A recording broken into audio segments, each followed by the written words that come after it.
ನಮಸ್ಕಾರ ಗುರುಗಳಿಗೆ.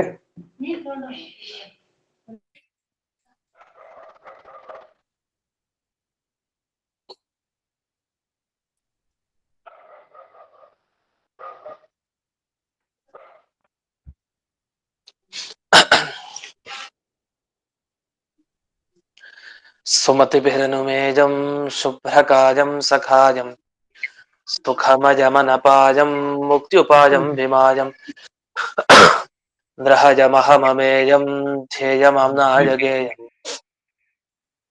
ಸದಜಮಸದಜೇಜಂ ಶ್ರೀಸಹಾಜಂ ಭಜೇಜಂ ಅಂಜನಾಸೂನು ಸಾನ್ನಿಧ್ಯಾತ್ ವಿಜಯೇನ ವಿರಾಜಿತಂ ಅಜಿತ ಪ್ರೀತಿಜನಕಂ ಭಜೇಹಂ ವಿಜಯಧ್ವಜಂ ತಪಸ್ವಾಧ್ಯಾಯ ಶುಶ್ರೂಷ ಕೃಷ್ಣ ಪೂಜಾರತಂ ಮುನಿಂ ವಿಶ್ವೇಶಮಿಷ್ಟದಂ ವಂದೇ ಪರಿಮ್ರಾಟ್ ಚಕ್ರವರ್ತಿನಂ ಶ್ರೀ ಗುರುಭ್ಯೋ ನಮಃ. ಹರಿ ಓಂ. ಜನ್ಮಾದ್ಯಸ್ಯ ಯತೋನ್ವಯಾದಿತರತಶ್ಚಾರ್ಥೇಷ್ವಭಿಘ್ನಸ್ವರಾಟ್ ತೇನೇ ಬ್ರಹ್ಮ ಹೃದಯ ಆದಿಕವಯೇ ಮುಖ್ಯಂತಿ ಯಂ ಸೂರಜಃ ತೇಜೋ ವಾರಿಮೃದಾಂ ಯಥಾ ವಿನಿಮಯೋ ಯತ್ರ ತ್ರಿಸರ್ಗೋ ಮೃಷಾ ಧಾಮ್ನಾ ಸ್ವೇನ ಸದಾ ನಿರಸ್ತಕುಹಕಂ ಸತ್ಯಂ ಪರಂ ಧೀಮಹಿ. ಓಂ ಸ್ವಸ್ತ್ಯಸ್ತು ಸತಾಂ ಅಶೇಷ ಸನ್ಮಂಗಲಾನಿ ಭವಂತು. ಸಮ್ಯಕ್ ಶ್ಲೋಕೈಕ ಶ್ರವಣ ಪಠನ ಮಾತ್ರೇಣ ವಕ್ತುಶ್ಚ ಶ್ರೋತॄಣಾಂ ನಿಖಿಲ ಕಲಿಕೃತ ಕಲ್ಮಷ ಅಪನೋದನ ಪಡುತರೆ. ಶ್ರೀಮದ್ಭಾಗವತೆ ಮಹಾಪುರಾಣೆ ಪ್ರಥಮ ಸ್ಕಂಧೆ ಚತುರ್ದಶಾಧ್ಯಾಯೇ ಅದ್ಯ ಕಥಾನುವಾದೇ ಸತಿ ಕಿಂಚಿತ್ ಪೂರ್ವ ಕಥಾನುವಾದಃ. ಇಲ್ಲಿಯವರೆಗೆ ಅರ್ಜುನ ತಾನು ಕೃಷ್ಣನ ಬಗ್ಗೆ ನೆನಪಿಸ್ಕೊಂಡಂತ ವಿಚಾರ ಎಲ್ಲ ಬಂತು.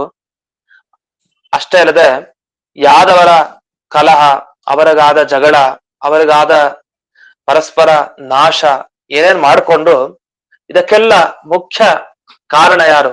ಅದು ಕೃಷ್ಣನೇ ಅಂತ ಬಂತು. ಇಷ್ಟಾದ್ಮೇಲೆ ಈಗ ಅರ್ಜುನ ಹೇಳ್ತಾನೆ, ತಾನು ಅವತ್ತಿನ ದಿವಸ ಯಾವಾಗ ಯುಧಿಷ್ಠಿರನ ಮುಂದೆ ನಿಂತುಕೊಂಡು ತಾನು ಮಾತನಾಡ್ಲಿಲ್ಲ, ತಲೆ ಬಗ್ಗಿಸ್ಕೊಂಡು ತಾನು ಆನಂದ ಬಾಷ್ಪವನ್ನ ಹಾಕ್ತಾ ಇದ್ದ. ಅಣ್ಣ ಕೇಳ್ತಾ ಇದ್ದಾನೆ, ಯುಧಿಷ್ಠಿರ ಮಾತಾಡು, ಏನಾಯ್ತು, ದ್ವಾರಕೆಗೆ ಹೋಗಿದ್ಯಲ್ಲ, ಹೇಗಿದ್ದಾರೆ ಎಲ್ರು ಅಂತ ಕೇಳಿದಾಗ ಮಾತನಾಡದೆ ಮೌನ ವಹಿಸಿ ಸುಮ್ನಾಗ್ಬಿಟ್ಟ. ಈ ಕಾರಣ ಏನು ಈ ರೀತಿ ಮೌನ ವಹಿಸಿದ್ದಕ್ಕೆ ಅಂದ್ರೆ, ಇಷ್ಟೆಲ್ಲ ನನ್ನ ತಲೆಗೆ ಬರ್ತಾನೆ ಇದೆ ಆ ಕೃಷ್ಣನ ಬಗ್ಗೆ. ಎಷ್ಟು ಕೃಷ್ಣ ಅನುಗ್ರಹ ಮಾಡದ ನನಗೆ ಪ್ರತಿಕ್ಷಣ. ಅದನ್ನ ನೆನಪಿಸ್ಕೊಂಡು ನಿನ್ನ ಮುಂದೆ ನನಗೆ ಬಂದು ನಿಂತಾಗ, ಆ ದ್ವಾರಕೆ ಬಿಟ್ಟು ಬಂದಾಗ ನಾನು ಯಾಕೋ ಅದೇ ಮೂಡ್ ನಲ್ಲಿ ಇದ್ದೀನಿ, ಅದೇ ಇದ್ರಲ್ಲಿ ಇದ್ದೀನಿ, ಅದೇ ಯೋಚನೆಯಲ್ಲಿ ಇರೋದ್ರಿಂದ ನನಗೆ ನಿನ್ ಮುಂದೆ ಮಾತನಾಡ್ಲಿಕ್ಕೆ ಆಗ್ಲಿಲ್ಲ. ನಾನು ಏನ್ ಹೇಳ್ಬೇಕು ಆ ಕೃಷ್ಣನ ಬಗ್ಗೆ? ದ್ವಾರಕೆಯಲ್ಲಿ ನೀನು ಕೃಷ್ಣ ಅಂತ ಅವರೆಲ್ಲ ಹೇಗಿದ್ದಾರೆ ಅಂತ ಕೇಳಿದಕ್ಕೆ ನನಗೆ ಅದೆಲ್ಲ ನೆನಪಾಗ್ತಾ ಇದೆ. ಮೊದಲೇ ಬರ್ತಾ ನೆನಪಿಸ್ಕೊಂಡೇ ಬಂದೆ, ಇನ್ನು ನೀ ಕೇಳಿದಕ್ಕಿನ್ನೂ ಜಾಸ್ತಿ ನೆನಪಾಗ್ತಾನೆ ಇದೆ. ನೆನಪಿಸ್ಕೊಂಡು ನನಗೆ ಹೊರಗಡೆ ಮಾತುಗಳೇ ಬರ್ಲಿಲ್ಲ ಅಂತ ಈ ಅಭಿಪ್ರಾಯದಿಂದ ಅರ್ಜುನ ಈಗ ಮುಂದೆ ವಿವರಣೆಯನ್ನ ಕೊಡ್ತಾನೆ. ಈಗ ನೋಡೋಣ 14ನೇ ಅಧ್ಯಾಯದಲ್ಲಿ 27ನೆಯ ಶ್ಲೋಕ. ಹಿಂದಿನ ಶ್ಲೋಕ ನಾವು ನೋಡಿದ್ವಿ, ಕಂಟಕಂ ಕಂಟಕೇನೈವ, ಮುಳ್ಳಿಂದಲೇ ಕಿತ್ತು ಹಾಕ್ಬೇಕು ಅಂತ ಬಂತು ಹಿಂದಕ್ಕೆ. ಈಗ 27ನೆಯ ಶ್ಲೋಕ. ದೇಶ ಕಾಲಾರ್ಥಯುಕ್ತಾನಿ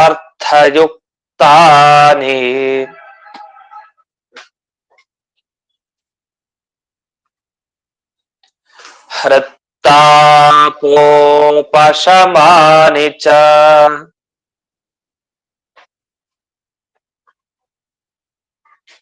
ಹರಂತಿ ಸ್ಮರತಶ್ಚಿತ್ತಂ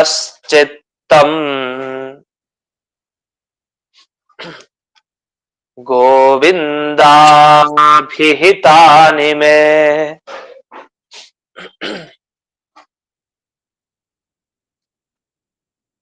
ಈ ಶ್ಲೋಕ ನಾವು ಕೇಳಿದಾಗ ನಮಗೂ ಹಾಗೆ ಅನ್ಸುತ್ತೆ. ಏನಂದ್ರೆ, ಜೀವನದಲ್ಲಿ ತುಂಬಾ ಕಷ್ಟ ಬಂತು, ಯಾರು ಪರಿಹಾರ ಕೊಡ್ಲಿಲ್ಲ. ಹಾಗೇನ್ ಮಾಡ್ತೀವಿ? ದೇವರ ಮಾತು, ದೇವರನ್ನ ನೆನಪಿಸ್ಕೊಂಡು ಅದರಲ್ಲೇ ಆನಂದ ಪಡ್ತಾ ಹೋಗುದು. ಎಲ್ಲಾ ಕಷ್ಟಗಳು ಬಂದಾಗ, ಇನ್ನೇನು ಪರಿಹಾರ ಇಲ್ಲ ಅಂದಾಗ ದೇವರ ಹತ್ರ ಕೂತ್ಕೊಂಡು ದೇವರನ್ನ ಯೋಚಿಸ್ತಾ ಇದ್ರೆ, ಅವನು ಹೇಳಿದ ಮಾತುಗಳು, ಅವನ ಚರಿತ್ರೆ ಕೇಳ್ತಾ ಇದ್ರೆ ಅದೇ ಸುಖ, ಅಷ್ಟೇ ಸಾಕು, ಇನ್ನೇನು ಬೇಡ ಅನ್ಸತ್ತೆ. ಆ ತರ ನಮ್ಗೇನ್ ಅನ್ನಿಸ್ತಾ ಇದೆ, ಅದು ನಮಗ ಅನ್ಸೋದಲ್ಲ, ಅರ್ಜುನನಿಗೆ ಅನ್ನಿಸ್ತಾ ಇದೆ. ಆದ್ರೆ ಅವರೆಲ್ಲ ಪಡೆದಿದ್ದಾನೆ ಅರ್ಜುನ, ಪಡೆದವನಿಗೆ ಅನ್ನಿಸ್ತಾ ಇದೆ, ನಮಗೆ ಪಡಿದೆ ಅನ್ನಿಸ್ತಾ ಇದೆ ಅಷ್ಟೇ. ಅದನ್ನ ಇಲ್ಲಿ ವಿವರಿಸ್ತಾರೆ. ದೇಶ ಕಾಲ ಅರ್ಥ ಯುಕ್ತಾನಿ. ದೇವರ ಮಾತು ಹೇಗಿರತ್ತೆ, ಕೃಷ್ಣನ ಮಾತು ಎಂಥದ್ದು, ನಿಜವಾಗಿ ಸಾಕ್ಷಾತ್ ಭಗವದ್ಗೀತೆಯನ್ನ ಅವನ ಉಪದೇಶ ಏನು ಅರ್ಜುನ ಕೇಳಿದಾನೆ ಕೃಷ್ಣನ ಬಳಿ, ಅವನು ಗೊತ್ತು ಆ ಕೃಷ್ಣನ ಮಾತು ಹೇಗಿರತ್ತೆ ಅಂತ ಗೊತ್ತು. ಯಾಕೆಂದ್ರೆ ಅವನು ನೇರ ತನ್ನ ಮುಂದೆನೆ ಅವನ ಹತ್ರ ಕೂತ್ಕೊಂಡು ದೇವರ ಹತ್ರ ಸಾಕ್ಷಾತ್ ಅವನು ಕಿವಿಯಾರೆ ಕೇಳಿದಾನು, ಕಿವಿಯ ಮುಖಾಂತರ. ಅಂದ್ಮೇಲೆ ಕೃಷ್ಣನ ಮಾತು ಹೇಗಿರತ್ತೆ, ನಾವು ನಿಜವಾಗಿ ಆ ದೇವ್ರು ಬಂದ್ರೆ ದೇವ್ರು ಹೇಗ್ ಮಾತಾಡ್ತಾನೆ, ನಮ್ಗೆ ದೇವ್ರು ನೋಡಿದ್ರೆ ಆಶ್ಚರ್ಯ ಆಗತ್ತೆ ನಮಗೆ. ಅಂತ ನಮಗೂ ಬಂದು ದೇವ್ರು ಮಾತನಾಡಿಸ್ಬಿಟ್ರೆ ಒಂದು ಪಕ್ಷ ಹೇಗಿರ್ಬೋದು.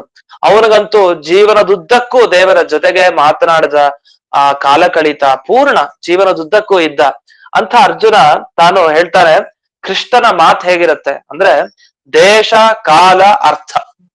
ನಾವು ಮಾತನಾಡಿದ್ರೆ ಸಮಯ ನೋಡ್ಬೇಕಂತೆ, ಯಾವ ಸಮಯದಲ್ಲಿ ಏನ್ ಮಾತಾಡ್ಬೇಕು ಅದ್ ಮಾತಾಡ್ಬೇಕು. ಮತ್ತೆ ಯಾವ ಕಡೆ ನಿಂತಿದೀವಿ, ನಾವು ಯಾವ ಜಾಗದಲ್ಲಿದ್ದೀವಿ ಅದ್ರ ಎಚ್ಚರ ಇರ್ಬೇಕಂತೆ, ಯಾವ ಜಾಗದಲ್ಲಿದ್ದೀವಿ ಮತ್ತೆ ಯಾವ ಸಮಯ ಅದು ಸೂಕ್ತ ಸಮಯನ, ಅವತ್ ಆಗ ಹೇಳೋದು ಉಚಿತನ, ಇದು ಯೋಚನೆ ಮಾಡ್ಬೇಕಂತೆ. ಮತ್ತೊಂದು, ಯಾವುದರ ಬಗ್ಗೆ ಹೇಳ್ತೀವಿ ಆ ವಸ್ತುವಿನ ಬಗ್ಗೆ ಸುಮ್ನೆ ಏನೋ ಹೇಳ್ಬಿಡ್ದಲ್ಲ ಯಾವ್ದರ ಬಗ್ಗೆ. ಅದರಿಂದ ಸುಮ್ನೆ ಯಾವ್ದೋ ಒಂದು ವಸ್ತುವಿನ ಬಗ್ಗೆ ಏನೋ ಹೇಳ್ಬಿಡ್ದಲ್ಲ, ಈಗ ಯಾರ್ದೋ ಬಗ್ಗೆ ಏನೇನೋ ಹೇಳ್ಬಿಡೋದು ಅಲ್ಲ. ಆ ಸಮಯ, ಆ ದೇಶ ಮತ್ತೆ ಆ ವಸ್ತು ಮೂರನ್ನ ಯೋಚಿಸಿ ಸರಿಯಾಗಿ ತಕ್ಕ ಪರಿಹಾರ ಕೊಡ್ಬೇಕು.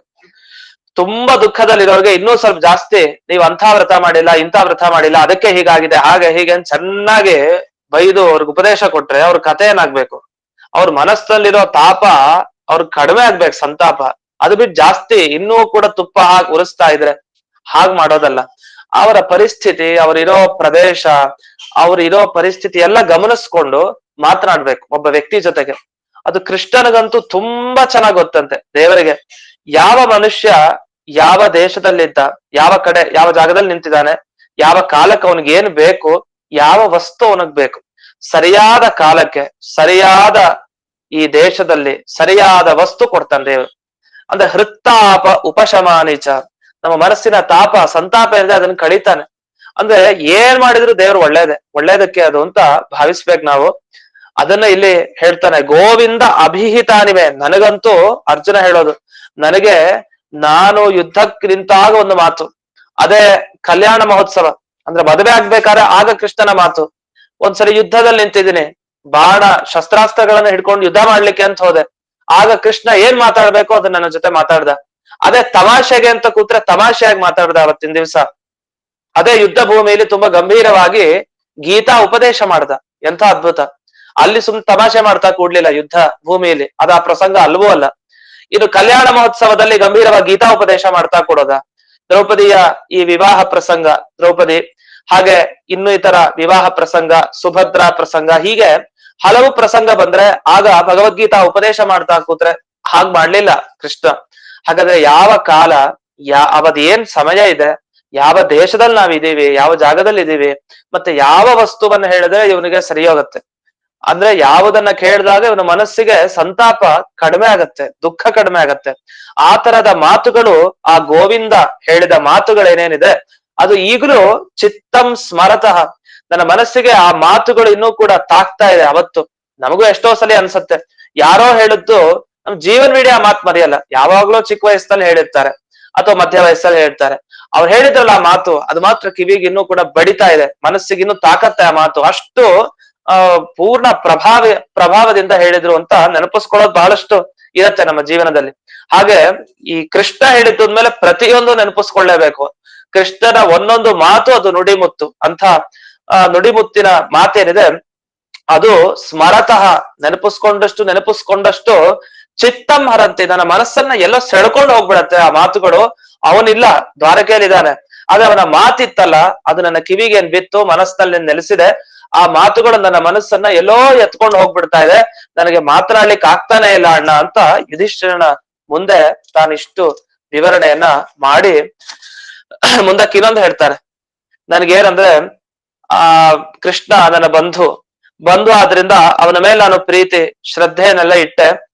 ನಿಜವಾಗಿ ನನಗೆ ಸಿಕ್ಕ ಭಾಗ್ಯ ಏನು ಗೊತ್ತಾ, ಅವನ ಪಾದಾರವಿಂದಗಳ ಸ್ಮರಣೆನೇ ಫಲ ಅಂತ ಹೇಳ್ತಾನೆ ಅರ್ಜುನ. ಅಂದ್ರೆ ಅಷ್ಟೆಲ್ಲ ಕೃಷ್ಣನ ಜೊತೆಗಿದ್ರು, ಅವ್ರು ಕೃಷ್ಣನ ಬಗ್ಗೆ ಆಡಿದ ನಿಜವಾದ ಮಾತು ಅಂದ್ರೆ ಈ ಕಾಲದಲ್ಲಿ, ಅಂದ್ರೆ ಯಾವಾಗ ದ್ವಾರಕೆಗೆ ಹೋಗಿ ವಾಪಸ್ ಬಂದು ಅವನು ಪರಂಧಾಮದ ವಿಷಯ ಇತ್ಯಾದಿಗಳು ಏನೇನಿದೆ, ಇಂಥ ಸಂದರ್ಭದಲ್ಲಿ ನಿಜವಾದ ಮಾತಾಡ್ತಾ ಇದ್ದಾನೆ ಅವನು. ಏನಂದ್ರೆ ನನಗೆ ದೇವರನ್ನ ನೆನಪಿಸ್ಕೊಂಡಷ್ಟು ನನಗೇನಾಗತ್ತೆ ಅನ್ನೋದನ್ನ ಈಗ ಮುಂದೆ ಹೇಳ್ತಾನೆ. ಅಂದ್ರೆ ಭಗವಂತನ ಪಾದ ಕಮಲಗಳ ಸ್ಮರಣೆ ಮಾಡಿದ್ರೆ ಏನು ಫಲ ಅಂದ್ರೆ, ಭಾಗವತ ಈ ಕೊನೆ ಶ್ಲೋಕದಲ್ಲಿ 14ನೇ ಅಧ್ಯಾಯದ ಈ ಕೊನೆ ಶ್ಲೋಕದಲ್ಲಿ ತಿಳಿಸ್ತಾ ಇರೋದು ಒಳ್ಳೆ ವಿಷಯ. ಇದು 14ನೇ ಅಧ್ಯಾಯದಲ್ಲಿ 28ನೇ ಶ್ಲೋಕ ಮನಸ್ಸಿಗೆ ನಮಗ್ ಬರ್ಬೇಕು, ತುಂಬಾ ಚೆನ್ನಾಗಿದೆ. ಇಲ್ಲಿ ಸೂತ ಪುರಾಣಿಕರು ಹೇಳ್ತಾರೆ ಆ ಮಾತನ್ನ, ಅದನ್ನ ನೋಡೋಣ ಈಗ. 28ನೆಯ ಶ್ಲೋಕ. ಏವಂ ಚಿಂತಯತೋ ಜಿಷ್ಣೋ ಕೃಷ್ಣ ಪಾದ ಸರೋರುಹಂ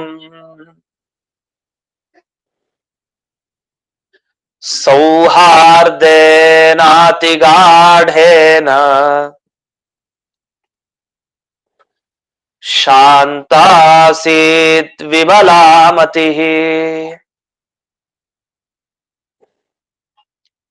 ಏವಂ ಚಿಂತಯತಃ, ಸುತ ಪುರಾಣಿಕರು ಹೇಳ್ತಾರೆ, ಶೌನಕರೇ ಕೇಳ್ರಿ, ಅರ್ಜುನ ತಾನು ಬಂದಾಗ ದುಃಖದಲ್ಲಿದ್ದ, ಅವನಿಗೆ ತಡ್ಕೊಳಿಕ್ ಆಗ್ತಾ ಇಲ್ಲ, ಒಂದು ಕ್ಷಣ ಕೃಷ್ಣನನ್ನ ಬಿಟ್ಟಿರ್ಲಿಕ್ಕೆ ಆಗ್ತಾನೆ ಇಲ್ಲ, ತುಂಬಾ ದುಃಖದಲ್ಲಿದ್ದ ಯುಧಿಷ್ಠಿರನ ಮುಂದೆ. ಆದ್ರೆ ತನಗೇ ಗೊತ್ತಾಗ್ಲಿಲ್ಲ ಅರ್ಜುನನಿಗೆ, ಕೃಷ್ಣನ ಬಗ್ಗೆ ಯೋಚಿಸ್ತಾ ಅವನ ಉಪಕಾರ ಸ್ಮರಣೆ ಮಾಡ್ತಾ ಅವನ ಪಾದ ಕಮಲಗಳನ್ನ ನೆನಪಿಸ್ಕೊಳ್ತಾ ಅವನ ಬುದ್ಧಿ ನೆಮ್ಮದಿಯಾಗೋಯ್ತು. ಅಂದ್ರೆ ಅವನ ಮನಸ್ಸು ನೆಮ್ಮದಿಯಾಗೋಗಿದೆ ಈಗ ಪೂರ್ಣ. ತಾನೇನು ದುಃಖದಲ್ಲಿದ್ದ ಅದನ್ನೆಲ್ಲ ಕಳ್ಕೊಂಡ. ಅಂದ್ರೆ ನಾವ್ ಎಷ್ಟೇ ದೇವರಿಂದಲೇ ದುಃಖ ಆಗಿದ್ ನಿಜ, ಆದ್ರೆ ಅದೇ ದೇವರ ಸ್ಮರಣೆಯಿಂದ ದುಃಖನೂ ಪರಿಹಾರ ಆಗೋಯ್ತು. ಎಂತ ಅದ್ಭುತ ಅನ್ನೋದನ್ನ ಇಲ್ಲಿ ಸೂತ ಪುರಾಣಿಕರು ತಿಳಿಸ್ತಾರೆ. ಅಂದ್ರೆ ದೇವರ ಬಗ್ಗೆ ಯೋಚಿಸಿದಾಗ ಎಲ್ಲ ಕಷ್ಟಗಳೆಲ್ಲ ಮರೆತು ಹೋಗ್ಬಿಡತ್ತಂತೆ. ಅದು ದೇವರ ಚಿಂತನೆ, ಎಂಥ ವ್ಯಾಪಾರ ಕೃಷ್ಣನದು ಅಂತ ಅದನ್ನ ಕೇಳಿ ಅದ್ರಲ್ಲಿ ಮುಳುಗಿದಾಗ ಬೇರೆ ಎಲ್ಲ ಮರ್ತು ಹೋಗ್ಬಿಡ್ತೀವಿ ಅಂತ ಆ ವಿಷಯನ್ನ ಇಲ್ಲಿ ತಿಳಿಸ್ತಾರೆ. ಏವಂ ಚಿಂತಯತಃ ಜಿಷ್ಣೋಹೋ, ಜಿಷ್ಣು ಅಂದ್ರೆ ಜಯಶೀಲ, ಅವನು ಯುದ್ಧಕ್ಕೆ ನಿಂತ ಅಂದ್ರೆ ಅದು ಜಯ ಖಂಡಿತ.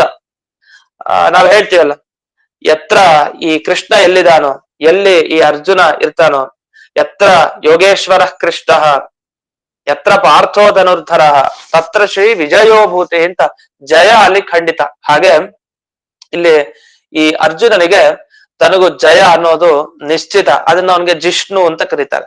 ವಿಷ್ಣು ಅಲ್ಲ, ಜಿಷ್ಣು ಅಂತ ಅವನಿಗೆ ಹೆಸರು. ಆ ಜಿಷ್ಣು ಅರ್ಜುನ ತಾನು ಕೃಷ್ಣನ ಪಾದ ಸರೋರುಹ ಅಂದ್ರೆ ಕಮಲ, ಸರೋವರದಲ್ಲಿ ಬೆಳೆಯುವಂತಹ ಕಮಲ, ಆ ಪಾದ ಕಮಲವನ್ನ ನೆನಪಿಸ್ಕೊಳ್ತಾ ಇದ್ದಾನೆ. ಅದು ಸೌಹಾರ್ದೇನ ಅತಿ ಗಾಢೇನ, ಅದು ತುಂಬಾ ಗಾಢತೆ ಅಂದ್ರೆ ಎಷ್ಟು ಗಟ್ಟಿಯಾಗಿ ಇದೆ ಅಂದ್ರೆ ಅದು ಹೇಳಿಕ್ ಬರಲ್ಲ.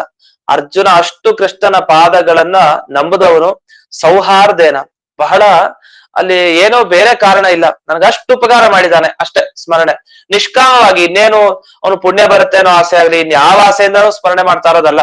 ಅದು ಕೃಷ್ಣ ಅಷ್ಟು ಉಪಕಾರ ಮಾಡ್ದ, ಅವನ ಭಕ್ತಿ ಪರವಶನಾಗಿ ಅರ್ಜುನ ಅಷ್ಟು ಸ್ಮರಣೆ ಮಾಡಿದಾಗ ಏನಾಯ್ತು ಅಂದ್ರೆ, ಈ ಯುಧಿಷ್ಠಿರನ ಮುಂದೆ ಅಳ್ತಾ ಇರೋ ಅರ್ಜುನ, ತಾನು ತಲೆ ಬಗ್ಸಿರೋ ಅರ್ಜುನ ಶಾಂತ ಆಸೀದ್ ವಿಮಲಾಮತಿ, ನೆಮ್ಮದಿ ಆಗೋಯ್ತಂತ. ನೆನಪಿಸ್ಕೊಂಡು ತನಗೇ ಗೊತ್ತಿಲ್ಲದೆ ತನ್ನ ದುಃಖ ಪರಿಹಾರ ಮಾಡ್ಕೊಂಡು ನೆಮ್ಮದಿಯಾಗಿ ತಾನು ನಿಂತ ಅಂತ.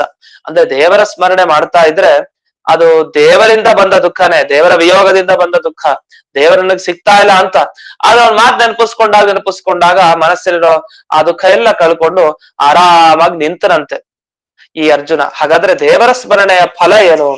ಆ ಕೃಷ್ಣನ ಪಾದ ಸ್ಮರಣೆಯ ಫಲ, ಅವನ ಚರಿತ್ರೆಯನ್ನ ಕೇಳೋದು, ಇದರ ಫಲ ಏನು ಅಂದ್ರೆ ವಿಮಲಾಮತಿ ಶಾಂತಾಸಿ. ನಮ್ಮ ಮತಿ ಅಂದ್ರೆ ನಮ್ಮ ಬುದ್ಧಿ ಅದು ಶುದ್ಧ ಆಗತ್ತಂತೆ. ವಿಮಲ ಶುದ್ಧ ಆದ್ರೆ ಏನರ್ಥ, ನಮ್ಮಲ್ಲಿರೋ ಕಶ್ಮಲಗಳು ಏನೇನು ಕೆಟ್ಟದ್ದಿದೆ ಅಲ್ಲೆಲ್ಲ ದೂರ ಹೋಗತ್ತಂತೆ. ದೂರ ಹೋಗಿ ಶಾಂತ, ನೆಮ್ಮದಿ ಆಗತ್ತೆ. ನೆಮ್ಮದಿ ಸಿಗೋದು ಭಗವಂತನ ಸ್ಮರಣೆಯ ಫಲ ಅಂತ ಹೀಗೆ ಹೇಳ್ತಾರೆ. ಅದನ್ನ ಈ ಅರ್ಜುನ ತಾನು ಈಗ ಪಡೆದಿರೋದು ನಮಗೆ ಸಾಕ್ಷಿ. ಅಂತೂ ಇಲ್ಲಿ ಮತಿ ಅಂತ ಒಂದು ಶಬ್ದ ಬಳಸಿದ್ದಾರೆ. ಮತಿ ಅನ್ನೋ ಶಬ್ದ ಏನಿದೆ, ಆ ಮತಿ ಅನ್ನೋ ಶಬ್ದಕ್ಕೆ ಮನನ ಅಂತ ಅರ್ಥ. ಮನನ ಮಾಡ್ಲಿಕ್ಕೆ ಬೇಕಾದದ್ದನ್ನ ಮತಿ ಅಂತ ಕರಿತೀವಿ. ಅಂದ್ರೆ ಕೇಳಿದ್ದನ್ನ ಮನನ ಮಾಡ್ತಾ ಇರ್ಬೇಕು. ಕೃಷ್ಣ ತಾನು ಏನೇನು ಉಪಕಾರ ಮಾಡಿದ ಅದನ್ನೆಲ್ಲ ಮನನ ಮಾಡ್ತಾನೇ ಇದ್ದ ಅರ್ಜುನ. ಅದಂತೂ ಈ ಕಾಲದಲ್ಲಂತೂ ಎಲ್ಲ ಹೇಳ್ಬಿಟ್ಟ.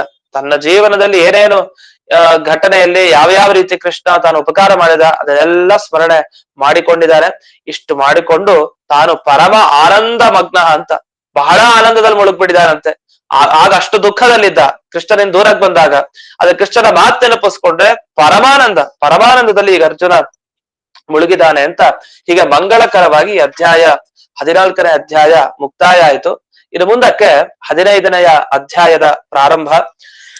ಈ 15ನೆಯ ಅಧ್ಯಾಯದಲ್ಲಿ ಒಂದು ಒಳ್ಳೆ ಪ್ರಶ್ನೆ ಮಾಡ್ಕೊಂತಾರೆ. ಮೊದಲಿಗೆ ಆ ಪ್ರಶ್ನೆ ಮಾಡಿಕೊಂಡು ಸೂತ ಪುರಾಣಿಕರು ಅದಕ್ಕೆ ಉತ್ತರ ಕೊಡ್ಲಿಕ್ಕೆ ಅಂತ ಶುರು ಮಾಡ್ತಾರೆ. ಅಲ್ಲಿ ಪ್ರಶ್ನೆ ಏನು ಅಂತಂದ್ರೆ ಹೀಗಿದೆ ಪ್ರಶ್ನೆ. ಈಗ ಅರ್ಜುನ ತಾನು ಇಷ್ಟು ದೊಡ್ಡದಾಗಿ ಕೃಷ್ಣನ ನಾಮಸ್ಮರಣೆ ಮಾಡಿ ಏನು ಉಪಕಾರ ಮಾಡದ ಹಾಗೆ ಹೀಗೆ ಅಂತೆಲ್ಲ ಅರ್ಜುನ ಅಂದ. ಅಷ್ಟಂದು ಪರಮಾನಂದವನ್ನ ಅನುಭವಿಸ್ತಾ ಇದ್ದಾನೆ ಅಂತ. ಆದ್ರೆ ಇಂಥ ಅರ್ಜುನನಿಗೆ ಇಂಥ ಆನಂದ ಆಗೋದನ್ನ ಸಹಿಸೋದಿಲ್ಲಂತೆ. ಯಾಕೆಂದ್ರೆ ಸಹಿಸಬಾರದು ಅಂತ ಹೇಳ್ತಾರೆ. ಯಾಕೆಂದ್ರೆ ಅರ್ಜುನ ಇಬ್ರನ್ನ ಎಷ್ಟು ಕ್ಷತ್ರಿಯರ ಹತ್ಯೆ ಮಾಡಿದಾನೆ. ಒಂದು ಮಾನವೀಯತೆ ಅಲ್ವಾ ಅರ್ಜುನನಿಗೆ. ಎಷ್ಟು ಜನರನ್ನ ಕೊಂದು ಹಾಕಿದಾನೆ. ಇಬ್ರ ಎಷ್ಟು ಕ್ಷತ್ರಿಯರು ಆ ಯುದ್ಧ ರಂಗದಲ್ಲಿ ಈ ಅರ್ಜುನ ಮಾಡಿದ್ ಎರಡ ಎಷ್ಟು ಜನರನ್ನ ಸಾಯಿಸಿದಾನೆ. ಆದ್ರಿಂದ ಇವನಿಗೆ ಸಾತ್ವಿಕ ಬುದ್ಧಿ ಇದೆಯಾ, ಇವನ ಬುದ್ಧಿ ಶುದ್ಧ ಆಯ್ತಾ? ಹಿಂದಿನ ಅಧ್ಯಾಯದಲ್ಲಿ ಹೇಳಿದ್ರು ಬುದ್ಧಿ ಶುದ್ಧ ಆಗಿದೆ, ತುಂಬಾ ಚೆನ್ನಾಗಿದೆ, ನೆಮ್ಮದಿ ಆಯ್ತು ಅಂತ. ಏನ್ ನೆಮ್ಮದಿ ಆಗೋದು? ಇವನ್ ಬುದ್ಧಿ ಒಳ್ಳೇದ? ಕೆಟ್ಟ ಬುದ್ಧಿ, ತಾಮಸಿ ಬುದ್ಧಿ ಇವನಿಗಿರೋದು. ತಾಮಸಿ ಬುದ್ಧಿ ಇರೋದ್ರಿಂದ, ತಮೋಗುಣ ಹೆಚ್ಚಾಗಿರೋದ್ರಿಂದ ಇವನ ಬುದ್ಧಿ ಅದು ಕೆಟ್ಟೋಗಿದೆ. ಯಾವತ್ತು ಇವನು ಯುದ್ಧ ಭೂಮಿಯಲ್ಲಿ ನಿಂತು ಅಷ್ಟು ಕ್ಷತ್ರಿಯರನ್ನ ಸಂಹಾರ ಮಾಡಿ ಅವರ ಹೆಂಡತಿಯರಿಗೆ ಎಷ್ಟು ದುಃಖ ಕೊಟ್ಟ. ಅಂಥ ಅರ್ಜುನ ಅವನು ಇವತ್ತಿನ ದಿವಸ ಬುದ್ಧಿ ಆರಾಮಾಗಾಯ್ತು ಅಂದ್ರೆ ಎಂಥ ಬುದ್ಧಿ ಬಂತು ಇವನಿಗೆ? ಅವನ ಬುದ್ಧಿ ಶುದ್ಧ ಆಗ್ಲಿಕ್ಕೆ ಸಾಧ್ಯನಾ? ಅವನ ಬುದ್ಧಿ ಕೊಳಕಾದ ಬುದ್ಧಿ ಶುದ್ಧ ಆಗ್ಲಿಕ್ಕೆ ಹೇಗ್ ಸಾಧ್ಯ ಅಂತ ಅರ್ಜುನನ ಬಗ್ಗೆ ಒಂದು ಪ್ರಬಲವಾದ ಆಕ್ಷೇಪ ಮಾಡ್ತಾರೆ. ಈ ಆಕ್ಷೇಪ ಮಾಡಿ ಅದಕ್ಕೆ ಉತ್ತರ ಕೊಡ್ತಾರೆ. ಅರ್ಜುನನ ವ್ಯಕ್ತಿತ್ವ ಎಂಥದವನು? ಜೀವನ್ಮುಕ್ತ ಅವಸ್ಥೆಯಲ್ಲಿ ಅರ್ಜುನ ಇದಾನೆ. ಅವನು ಮಾಡೋ ಪ್ರತಿ ಕೆಲಸ ಅದರಲ್ಲಿ ಭಾವನೆ ಹೇಗಿರತ್ತೆ ಆ ಜೀವನ್ ಮುಕ್ತರಿಗೆ ಅಂದ್ರೆ ಭಗವದ್ ಅರ್ಪಣ ಬುದ್ಧಿಯ. ಅವ್ರು ಮಾಡೋ ಕೆಲಸ ಎಲ್ಲ ದೇವರಿಗೆ ಅರ್ಪಣೆ ಅಂತ ಕೆಲಸ ಮಾಡ್ತಾರೆ. ಭೀಮಸೇನ್ ದೇವರು ಹಾಗೆ ರಣರಂಗದಲ್ಲಿ ಜರಾಸಂಧನ ವಧೆ ಎಲ್ಲ ಮಾಡಿದ್ರು. ಜರಾಸಂಧನ ವಧೆ ಎಲ್ಲ ಮಾಡಿ ಅದನ್ನ ಭಗವಂತನಿಗೆ ಅರ್ಪಣೆ ಮಾಡ್ತಾರೆ. ಇದೊಂದು ರಣಭೂಮಿ. ಈ ರಣಭೂಮಿ ಅನ್ನೋ ಯಾಗದಲ್ಲಿ ಅಗ್ನಿ ಭಗವಂತ, ಆ ಅಗ್ನಿಯಾದ ಭಗವಂತನಲ್ಲಿ ಇದೋ ಆಹುತಿ ಅಂತ ಜರಾಸಂಧನ ಆಹುತಿಯನ್ನ ಕೊಡ್ತಾರೆ. ಅಂದ್ರೆ ಅವರ ಚಿಂತನೆನೇ ಬೇರೆ, ಅವರ ಯೋಗ್ಯತೆನೇ ಬೇರೆ. ಅದು ಇಂದ್ರ ದೇವರು ಅರ್ಜುನ. ಅವ್ರು ಮಾಡಿದ ಪ್ರತಿ ಕೆಲಸದಲ್ಲೂ ಭಗವದ್ ಅರ್ಪಣ ಬುದ್ಧಿ ಇರುತ್ತೆ. ಯಾಕೆಂದ್ರೆ ಇವರೇನು ಒಳ್ಳೆಯವರನ್ನೇನು ಕೊಂದಿದ್ದಲ್ಲ ಅರ್ಜುನ. ಅತೀವ ದುಷ್ಟ ಕ್ಷತ್ರ ಹತ್ಯಸ್ಯ ಅಂತ ಹೇಳ್ತಾರೆ. ಅತೀವ ದುಷ್ಟರವರು, ಕೃಷ್ಣನ ದ್ವೇಷಿಗಳು, ಭಗವಂತನ ದ್ವೇಷಿಗಳನ್ನ ಕೊಂದ್ರೆ ಅಲ್ಲಿ ಅರ್ಜುನನ್ನ ಬೈಯೋದೆ. ಅದನ್ನ ಬೈಬಾರ್ದು ಅರ್ಜುನನ್ನ. ಅವನು ಯಾವುದೇ ಒಂದು ಬ್ರಹ್ಮಹತ್ಯೆ ಮಾಡ್ಲಿಲ್ಲ, ಅವನು ಯಾವ್ದು ತಪ್ಪನ್ನು ಮಾಡ್ಲಿಲ್ಲ, ಒಳ್ಳೆ ಕೆಲಸ ಮಾಡಿದಾನ ಅರ್ಜುನ. ಅವನೇ ಪ್ರಶ್ನೆ ಮಾಡ್ಕೊಂಡಿದ್ದ, ನಾನು ಯಾಕೆ ನನ್ನ ಬಂಧುಗಳು ಇಲ್ಲಿ ನಿಂತಿದ್ದಾರೆ, ಅವ್ರನ್ನ ಯಾಕೆ ನಾನು ಕೊಲ್ಬೇಕು? ಗುರುಗಳು ಮತ್ತೆ ಭೀಷ್ಮಾಚಾರ್ಯ ಇದ್ದಾರೆ, ಇವನ್ನೆಲ್ಲ ನಾ ಯಾಕೆ ಕೊಲ್ಬೇಕು ಅಂತ ಅವನು ಪ್ರಶ್ನೆ ಮಾಡ್ಕೊಂಡವನೆ. ಆದ್ರೆ ಅಂಥವನ ಬಗ್ಗೆ ಇಂಥ ಮಾತು ಸರಿ ಹೋಗೋದಿಲ್ಲ. ಅದೆಲ್ಲವನ್ನು ತಾನು ಶುದ್ಧವಾದ ಬುದ್ಧಿಯಿಂದಲೇ ಅವನು ಯುದ್ಧ ಮಾಡಿ ಎಲ್ಲವನ್ನೂ ಭಗವಂತನಿಗೆ ಅರ್ಪಿಸಿದ್ದು. ಅದರಿಂದ ಅವನ ಬುದ್ಧಿ ಅದು ಯಾವತ್ತೂ ಪರಿಶುದ್ಧನೇ ಅಂತ ಹೇಳ್ತಾರೆ. ಯಾಕಂದ್ರೆ ಜೀವನ್ ಮುಕ್ತ ಅಂದ್ರೆ ಒಂದು ಮಾತು ಇಲ್ಲಿ ಮುಂದೆ ಚೆನ್ನಾಗಿ ವಿವರಣೆ ಮಾಡ್ತಾರೆ. ಇಂದ್ರದೇವರಿಗೆ ಈಗಾಗಲೇ ಅವರು ಎಲ್ಲ ತಮ್ಮ ಈ ಕರ್ಮಗಳನ್ನ ಅಂದ್ರೆ ಕೆಟ್ಟ ಕರ್ಮಗಳಂತೂ ಇಲ್ವೇ ಇಲ್ಲ ಅವರಿಗೆ. ಇನ್ನು ಪ್ರಾರಬ್ಧ ಪುಣ್ಯ ಒಂದಿದೆ, ಅದನ್ನ ಅನುಭವಿಸ್ಬೇಕಾಗಿ ಬರುತ್ತೆ. ಅದನ್ನ ಬಿಟ್ರೆ ಮಿಕ್ಕಿದ್ ಎಲ್ಲವನ್ನೂ ಕೂಡ ಆ ಇಂದ್ರದೇವರು ಕಳ್ಕೊಂಡಿದ್ದಾರೆ ಅಂತ. ಅದು ಕೂಡ ಸುಮಾರು ಕಲ್ಪಗಳು. ಅಂದ್ರೆ ಈ 20 ಬ್ರಹ್ಮಕಲ್ಪಗಳ ಹಿಂದೆನೆ 20 ಬ್ರಹ್ಮಕಲ್ಪದ ಹಿಂದೆನೆ ಈ ಇಂದ್ರದೇವರಿಗೆ ಅಪರೋಕ್ಷ ಜ್ಞಾನ ಅಂದ್ರೆ ದೇವರು ಕಣ್ಣಾರೆ ಕಂಡು ಆಗಲೇ ಅವರು ತಮ್ಮ ಕರ್ಮಗಳನ್ನೆಲ್ಲ ಕಳ್ಕೊಂಡಾಗಿದೆ. ಆದ್ರಿಂದ ಈಗ ಹೊಸದಾಗಿ ಈ ಅರ್ಜುನ ಏನೋ ಈ ಕ್ಷತ್ರಿಯರನ್ನ ಕೊಂದ, ಅದಕ್ಕೋಸ್ಕರ ಏನೋ ಕರ್ಮಗಳಿತ್ತು, ಅದು ಸವಿಬೇಕಿನ್ನೂ ಕೂಡ ಹೀಗೆಲ್ಲ ಯಾವ್ದು ಇಲ್ಲ. ಅರ್ಜುನ ನಾಗಿ ಇಂದ್ರದೇವರು ಬಂದಿದ್ದಾರೆ ಅಷ್ಟೇ. ಆ ಇಂದ್ರದೇವರಿಗೆ ಯಾವತ್ತೋ ಅವರು ಅಪರೋಕ್ಷ ಜ್ಞಾನ ಪಡೆದೂ ಆಗಿದೆ, ದೇವರ ಜ್ಞಾನವನ್ನ ಪಡೆದಾಗಿದೆ. ಅವರೆಲ್ಲ ತಮ್ಮ ಕರ್ಮಗಳನ್ನು ಕಳ್ಕೊಂಡಿದ್ದಾರೆ. ಆದ್ರೆ ಏನಂದ್ರೆ ಅರ್ಜುನನಾಗ್ ಬಂದು ಇದೆಲ್ಲ ಮಾಡ್ಬೇಕಾಯ್ತು, ಕೆಲವೆಲ್ಲ ಅನುಭವಿಸ್ಬೇಕಾಗಿತ್ತು, ಇದೆಲ್ಲ ಪ್ರಾರಬ್ಧ. ಆ ಪ್ರಾರಬ್ಧ ಕರ್ಮ ಇರೋದ್ರಿಂದ ಸ್ವಲ್ಪ ಅದನ್ನ ಅವರು ಕೂಡ ಅನುಭವಿಸ್ಬೇಕಾಗಿತ್ತು. ಅಷ್ಟು ಬಿಟ್ರೆ ವಾಸ್ತವಿಕವಾಗಿ ಇನ್ ಮಿಕ್ಕಿದ್ ಯಾವ ಕರ್ಮನೂ ಅವ್ರ ಹತ್ರ ಉಳಿದಿಲ್ಲ ಅಂತ ಒಂದು ವಿಷಯ ಬರುತ್ತೆ. ಈ ವಿಷಯವನ್ನ ಮುಂದಕ್ಕೆ ಈಗ ತಿಳಿಸ್ತಾ ಹೋಗ್ತಾರೆ. ಮೊದಲನೇದಾಗಿ ಈ ಶ್ಲೋಕ ಪ್ರಾರಂಭ ಮಾಡೋ ಮುಂಚೆ ಒಂದು ಸಣ್ಣದಾಗಿ ಇನ್ನೊಂದು ವಿಷಯ ಹೇಳ್ತಾರೆ. ಮನನ ಉತ್ತರ ಭಾವಿನೀಂ ಅರ್ಜುನಸ್ಯ ಅವಸ್ಥಾನ್ ದರ್ಶಯನ್ ತತ್ಫಲ ಮಾಹ ಅಂತ ಹೇಳ್ತಾರೆ. ಇಲ್ಲಿವರೆಗೂ ಕೃಷ್ಣನ ಬಗ್ಗೆ ಮನನ ಮಾಡಿದ, ಸುಮಾರು ಯೋಚನೆ ಮಾಡ್ದ. ಇಷ್ಟು ಮನನ ಮಾಡಿದ ಮೇಲೆ ಅರ್ಜುನ ಹೇಗಿದ್ದ ಅದು ನಿಮ್ಗೇನೂ ಗೊತ್ತಿಲ್ಲ, ನಾವು ವರ್ಣಿಸ್ತೀವಿ ಕೇಳಿ ಅಂತ ಸೂತ ಪುರಾಣಿಕರು ಶೌನಕರಿಗೆ ವರ್ಣನೆ ಮಾಡ್ಲಿಕ್ಕೆ ಶುರು ಮಾಡ್ತಾರೆ. ಅಂತ ಮೊದಲನೇ ಶ್ಲೋಕ ಈಗ ನೋಡೋಣ. 15ನೇ ಅಧ್ಯಾಯದ ಮೊದಲನೇ ಶ್ಲೋಕ. ಈ PDF ಅನ್ನ ಮತ್ತೆ ಕಳಿಸ್ತಾರ ಅವರು. PDF ನ ಆಗ್ಲೇ ಮೆಸೇಜ್ ಹಾಕಿದ್ರು, PDF ಅನ್ನ ಕಳಿಸ್ತಾರೆ ನಾಳೆ. ಈಗ ಮೊದಲನೇ ಶ್ಲೋಕವನ್ನ ನೋಡೋಣ. ವಾಸುದೇವಾಂಘ್ರೆ ಅಭಿಧ್ಯಾನ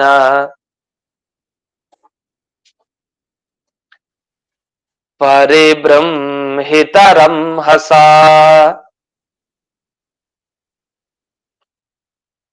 ಭಕ್ತ್ಯಾ ನಿರ್ಮಥಿತಾಶೇಷ ಕಷಾಯಧಿಷಣೋರ್ಜುನಃ.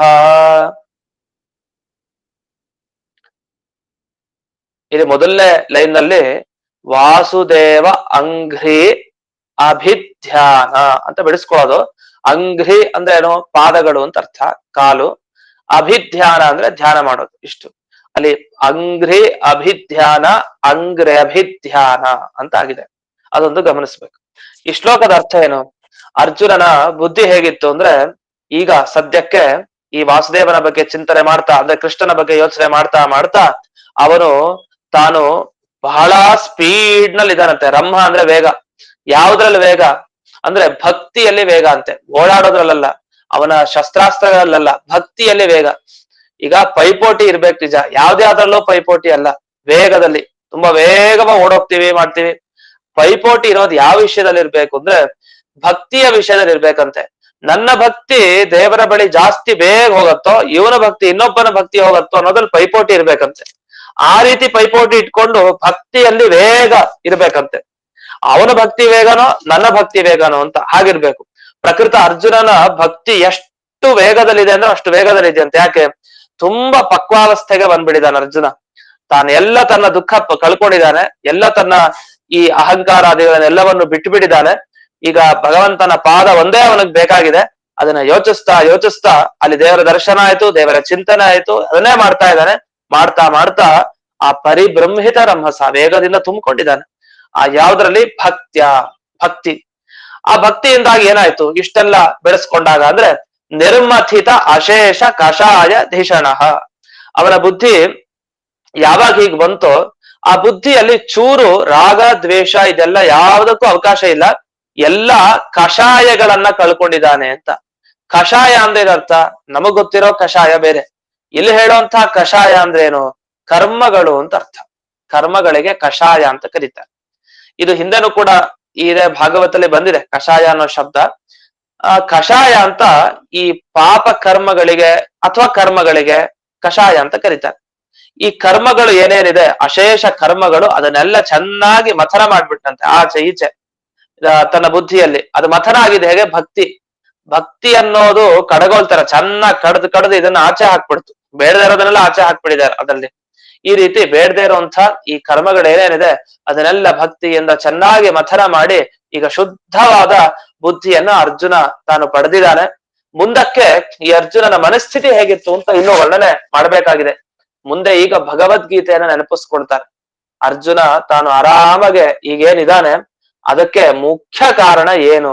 ಆ ಮುಖ್ಯ ಕಾರಣ ಏನು ಅಂದ್ರೆ ಭಗವದ್ಗೀತಾ ಉಪದೇಶ. ಕೃಷ್ಣ ಕೊಟ್ಟ ಆ ಭಗವದ್ಗೀತಾ ಉಪದೇಶ ಏನಿದೆ ಅದರಿಂದ ಭಾರಿ ನೆಮ್ಮದಿ ಅರ್ಜುನನಿಗೆ. ಅದೆಲ್ಲ ವಿಷಯಗಳನ್ನ ಮುಂದೆ ತಿಳಿಸ್ಲಿಕ್ಕಿದ್ದಾರೆ.